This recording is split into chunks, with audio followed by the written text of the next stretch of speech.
Greetings, watchers of the PG verse.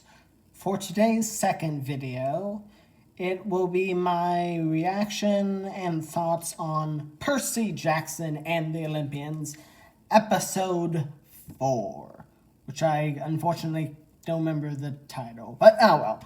So, apparently, when Percy, Annabeth, and Grover supposedly destroyed their cabin, which, as we all know, was really destroyed by Echidna, the mother of monsters, and the police were interrogating them,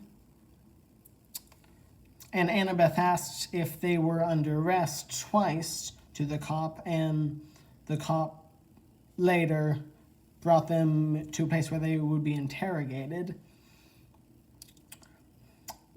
Before a police officer starts interrogating someone, even if they're actively at a crime scene, they have to read them their Miranda rights before the interrogation happens. And, of course, who's ever been arrested can refuse to talk with a police officer at all without a lawyer in the room. But regardless of what the person says, the police officer has to give them their Miranda rights read to them, which are, let's see,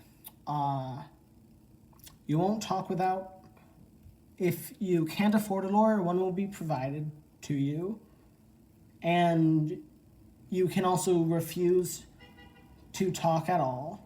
And there's, I think, one or two other things, but that's the biggest parts. And because the cop did not read Percy, Annabeth, or Grover their Miranda rights, that was not a legal detainment, and it was also not an illegal, and it was also not a legal interrogation or detainment by those two idiotic officers of the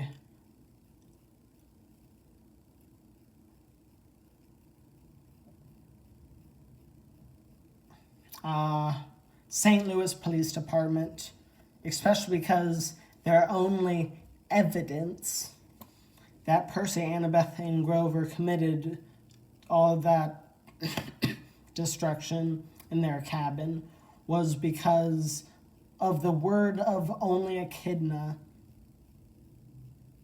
despite no one else on that part of the train hearing three children making the most obvious noises from all that destruction that was supposedly caused by them.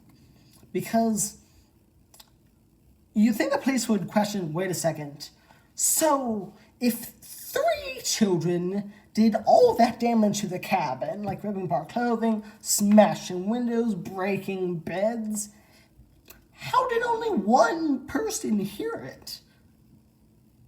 Like, you think they wonder that and think, wait a second,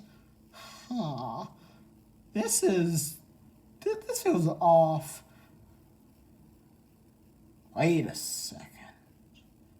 But the three children, one of them said they weren't there. One of them said they didn't know what happened.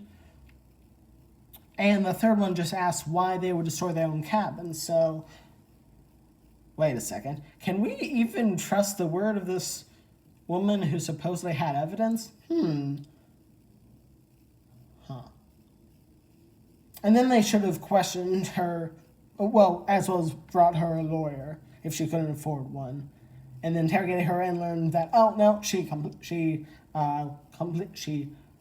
actually lied multiple times, and that it was actually her that destroyed the cabin, and she just tried to get three children in trouble for seemingly no reason at all.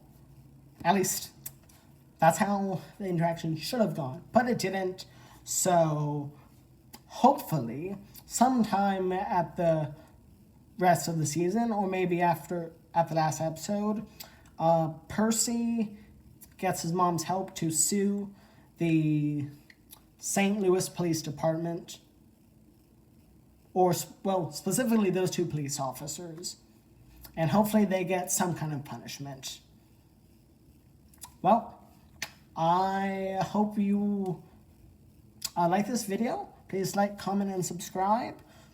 And please write down below in the comment section of if you want me to do another Percy Jackson video based on this series or the books.